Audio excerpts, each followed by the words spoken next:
Bonjour à tous, bienvenue à la maison du vélo de Guebwiller. Pour une nouvelle vidéo, aujourd'hui on vous présente un casque idéal pour la pratique VTT Enduro ou VTT DH, voire même BMX, le Late MTB 1.0. Avant de démarrer un petit peu d'histoire, Late, pour ceux qui ne connaissent pas, ou Lite, suivant comment vous prononcez, c'est une marque sud-africaine qui a été créée par un docteur spécialisé sur tous les traumatismes liés au sport, notamment les accidents de moto et motocross, et certains d'entre vous doivent bien connaître la marque pour les colliers cervicales, donc les Minerves que la marque propose depuis plusieurs années. C'est vraiment cette marque, cette société qui a inventé le collier cervical. Alors le gros point fort de ce casque va être son rapport qualité-prix. Donc c'est un casque enduro qui est plutôt très bien fini et qui sort à moins de 100 €, puisqu'on a 89 € pour les tailles juniors et 99 € pour les tailles adultes. Alors le premier point fort de ce casque, ça va être son design. En général, sur des casques plutôt entrée de gamme, sur des casques de ce budget-là, on va trouver des coques, des formes assez simples, qui sont plutôt génériques, donc, et souvent très arrondies, pas forcément très ventilées. Là, on a quelque chose qui est plutôt bien fini, avec une visière qui s'intègre bien à tout le design du casque, un côté assez moderne au niveau de la mentonnière, pas mal d'aération, des filets anti-insectes au niveau des aérations.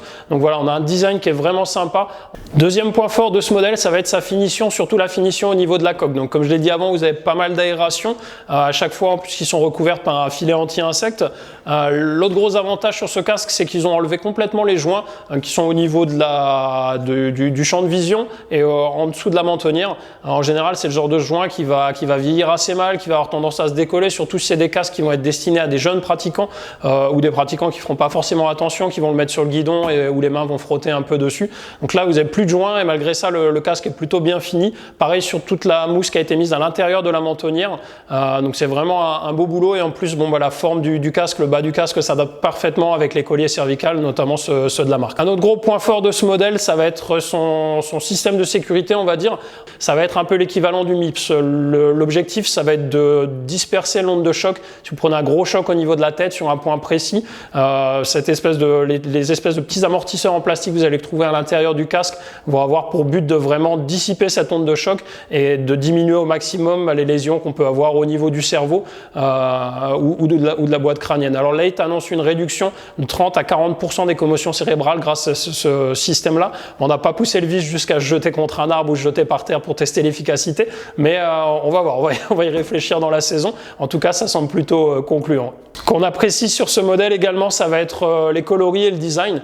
Pareil, en général, sur des casques plutôt entrée de gamme, on va retrouver des choses assez sobres, assez simples, du noir, du gris, des choses comme ça. Alors on en a si vous aimez la sobriété chez Late, mais on a aussi des coloris plus flashy, beaucoup plus tendance, comme le modèle que vous avez en expo.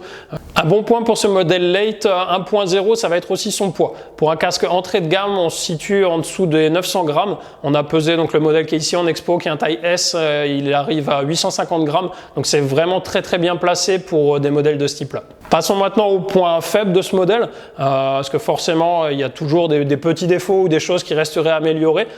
Donc le plus gros point noir, on va dire, ou le plus gros point faible de ce casque, ça va être l'habillage intérieur.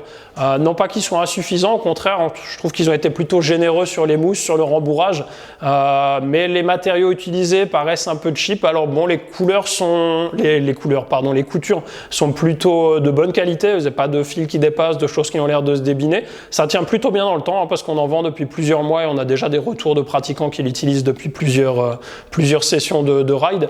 Mais c'est vrai qu'à première vue, l'habillage fait assez boursouflé, il ressort pas mal tant que le casque n'a pas été porté, donc on peut penser qu'il est de moins bonne qualité, ce qui n'est pas forcément le cas, mais voilà, c'est un point à noter. Ouais. Dernier petit détail qui peut avoir son importance, après ça dépendra des riders, mais pour les adeptes j'aime bien prendre mon matériel et tout balancer dans la voiture ou dans la benne du pick-up, c'est vrai que sur ce type de casque, pour tirer le prix au maximum, Late les livre sans housse de casque. Donc vous avez une sorte de poche en papier recyclé ou en matière plastique recyclée. Ça ne sera pas aussi efficace qu'une vraie housse de casque pour éviter les petites rayures ou les pets sur le casque quand vous le mettez avec le reste de votre matériel dans la voiture. Donc voilà, pour les pratiquants les plus soigneux, ça ne les gênera pas. Pour ceux qui sont un peu plus brouillons, on va dire, ça peut poser souci. Ouais. Donc en conclusion, on a vraiment un très bon modèle qu'on va pouvoir conseiller autant aux jeunes pratiquants qui ne veulent pas se ruiner qu'aux débutants et qui pourront bénéficier quand même d'un vrai casque qui va les accompagner dans différentes disciplines et puis leur apporter vraiment un plus en termes de sécurité de par le système 360 turbine et de par aussi le bon mixage avec un collier cervical. Voilà, j'espère que ça vous a plu. N'hésitez pas à nous laisser vos commentaires et à vous abonner à la chaîne YouTube Alsace Freeride Academy. On vous donne rendez-vous sur les sentiers ou alors au shop, donc au 1 rue de la Gare à Guebwiller. Et on vous souhaite un bon ride à tous. À bientôt pour une prochaine vidéo. C'est toute boursouflée. J'y ai pensé après, ouais.